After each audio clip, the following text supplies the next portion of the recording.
히틀러가 지목한 사람들은 실제로 누구냐면 스웨덴 사람들.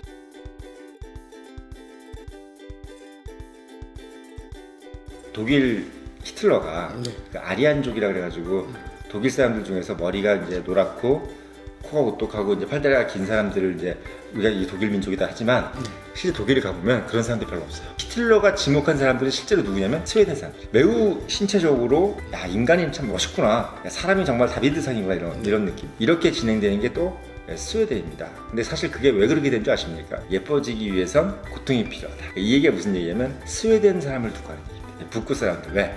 당시만 해도 지금보다 월등히 악조건이었죠. 예전에 북구나 핀란드 이런 우리 노르웨이 이런 스칸디나비아 반도는 지금보다 훨씬 더 살기가 어려웠다. 위에 추운 지방 사람들이 훨씬 더 이 외모가 좀 멀쩡해요. 이유가 뭐냐면 악조건이기 때문에. 이 악조건에서 살기 위해서는 좀 더 부지런해야 돼. 생각도 많이 해야 되는 거죠. 그러다 보니까 사람들이 점점 어떻게 되냐면 계령화되는 거예요. 유전자가. 왜냐하면 자기가 그렇게 발전을 하지 않으면 이 환경을 적응할 수가 없는 거죠.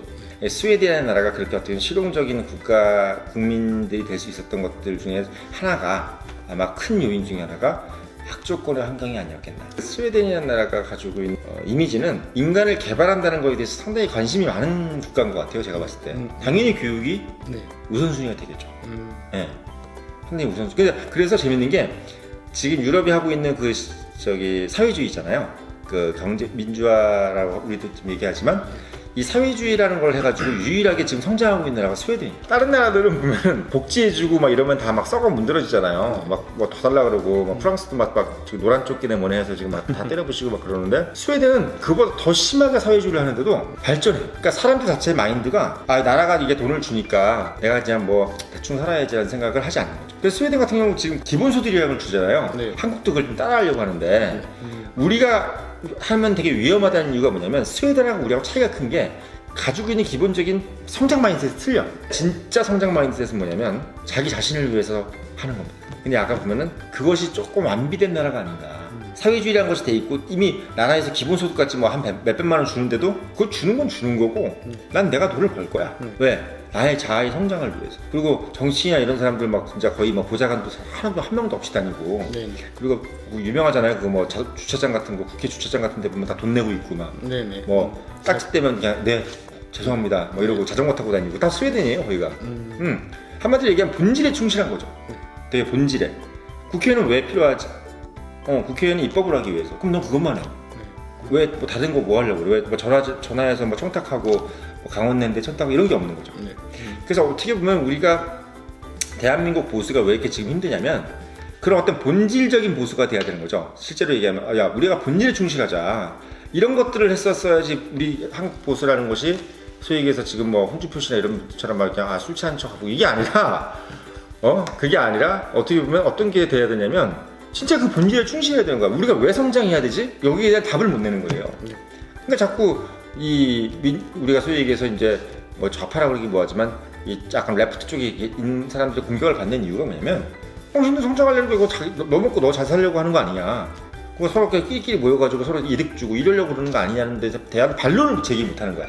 왜? 사실이니까.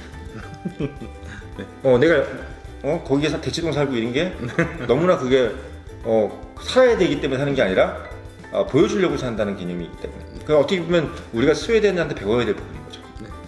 만약에 우리가 그런 마인드만 되면은 우린 지금부터 기본소득 해도 돼요. 왜? 사람들이 나한테 200만 원을 줘도 그 사람이 그 돈을 정말 정당한 데 지출을 하고 안 놀고 자기가 열심히 하니까. 그래서 그런 부분이에요. 그래서 제가 본부장이 막 시대를 바란다 해서 앞으로는 스페인 얘기도 하고 할 텐데 아담 스미스가 스페인의 예를 들면서 그런 얘기를 했잖아요. 영국은 절대 스페인에 따라하지 말아야 된다. 이유는 결국은 어떤 국가가 성장하고 어떤 사회가 성장하려면 돈이 많고 금이 많은 게 중요하고 부동산이 막 높아지는 게 중요한 게 아니라 실제 그 구성원들이 일을 해야 돼요. 그래야 생산물이 나오거든요. 그 구성원들이 아침에 일어나서 저녁까지 무슨 일을 해야 그게 가치가 생기고 밸류가 생기는데 만약에 우리가 불로소득이라는 것이 왜 무서운 거냐면 아무도 일을 한 사람이 없는데 가치는 올라가면은 실제적으로 착시현상이 일어나는 거죠. 그 대표적인 게 스페인이 왜 당시만 해도 16세기에 어마어마하게 부자였잖아요. 왜? 남미에서 금이 엄청나게 들어왔단 말이에요. 그럼 지표로 보면 금이 엄청나게 들어왔으니까 나라가 부자가 되잖아요. 그런데 그때 스페인 사람들이 다 놀고 먹었어. 왜? 돈이 막 들어오니까 금이 막 들어오니까 막 사람들이 이제 놀고 먹는 거야. 근데 재밌는 건 물가가 폭등을 하는 거야. 생산물은 없는데 금은 많아. 그러니까 어떻게 보면 영국이라는 나라 자체는 금도 없고 아무것도 없는데 생산을 해서 돈을 이 어떻게 보면 전체적인 국부가 늘어나는데 스페인 같은 경우는 돈만 많은 거야. 그러니까 어떻게 보면 국민들 자체가 점점 썩어 문드러지는 거죠. 그러니까 저도 이제 무슨 말씀을 드리는 거냐면 우리가 예를 들면 이 부동산 가격이 막 올라. 근데 다들 안에서 그냥 다 60대 이후에 연금 받는 사람만 있어. 그래서 일을 안 하고 다 테니스만 치고 다니고 놀러 다닌다고 칩시다. 그럼 어떻게 되냐면 전 국민은 우리 대한민국 GNP는 떨어지는 거예요. 근데 착시 현상이 일어나죠. 왜? 소득이 올랐어. 무슨 소득? 무슨 소득이 올랐습니까? 집값이 올랐으면 뭘 팔 거 아니야. 근데 재밌는 건 그건 기본적인 우리가 생각하는 그런 프로덕트가 아니라는 거지. 그래서 그런 부분에서 봤을 때는 스웨덴은 매우 양호한 모델이고 우리가 꼭 어떻게 보면 따라가 봐야 돼. 근데 상당히 저평가된 한국 사람한테는 그 매우 저평가된 국가라고 생각이 듭니다. 네, 너무 또 저기 다른 나라 얘기만 했어요, 그렇죠? 네. 영국 얘기하고 뭐 그래가지고 3,000% 빠졌는데 뭐 사실 뭐 다시 이제 돌아와서 말씀을 드리면 결국은 이제 그 스웨덴이 갖고 있는 그 뭐 머리가 노랗고 뭐 이런 걸 바라는 게 아니라 우리는 어차피 머리가 노래질 수도 없잖아요. 네네. 그렇다고 해서 뭐 팔다리가 길어질 수도 없고. 네네. 결국은 한국 청년들이 가장 좀 스웨덴 가서 우리 여행 가야지. 뭐 가서 우리가 무슨 사진 찍어야지. 이렇게만 생각하지 마시고 이 나라한테 이런 게 있다는 걸 미리 좀 안다면 네네. 사실 이런 제가 정보부장이 하는 이런 얘기들을 해주는 인터넷이 없더라고요. 네, 안에 없죠. 그런 얘기가 없어요. 그냥 피상적인 얘기가 많은데 저는 스웨덴을 보면서 진짜 그거 보고 감탄을 많이 했습니다. 그래서 그 우리가 뭐 영국, 뭐 대영제국 이런 것도 좋고 하는데 실제적으로 보면 뜯어보면은 스웨덴이 배울 게 더 많을 수도 있다. 네. 이런 생각이 더더욱 들어요. 뭐 제가 참고로 말씀을 드리면 영국이라는 나라가 되게 발명을 많이 한 것 같아도 실제로 보면 발명한 게 몇 가지 없어요. 네. 뭐 증기기관차 뭐 이런 정도?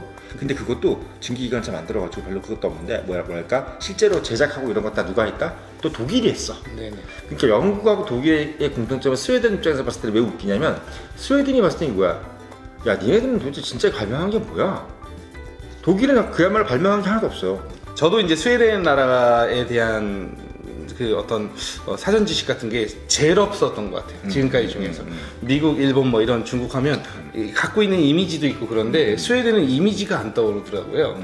이 끝에야 뭐 이케아나 뭐 축구나 뭐 이 정도만 있는데 근데 오늘 말씀을 들어보니까 약간 척박한 환경 속에 있다 보니까 그 안에서 이제 생존을 위해서 지금 이 사람들이 어떻게 보면 척박한 환경을 이겨내는 그 기질을 가지고 있다라는 거죠. 그렇죠. 네, 그래서 굉장히 실용적으로 생각할 수 있다라든가 그런 점을 좀 알면은 그 민족성을 좀 이해할 수 있을 것 같아요. 맞아요. 사실 뭐 스웨덴 참 민족에 대해서도 저희는 별로 관심이 없었잖아요. 스웨덴, 덴마크 다 똑같은 건 줄 알고 그렇죠. 노르웨이까지 다 똑같은. 근데 이것도 좀 참고로 말씀드리면 노르웨이는 또 스웨덴의 식민지였어요. 얼마 전까지. 19세기까지. 네네. 그래서 노르웨이하고 스웨덴은 별로 썩 좋은 관계는 아닙니다. 네.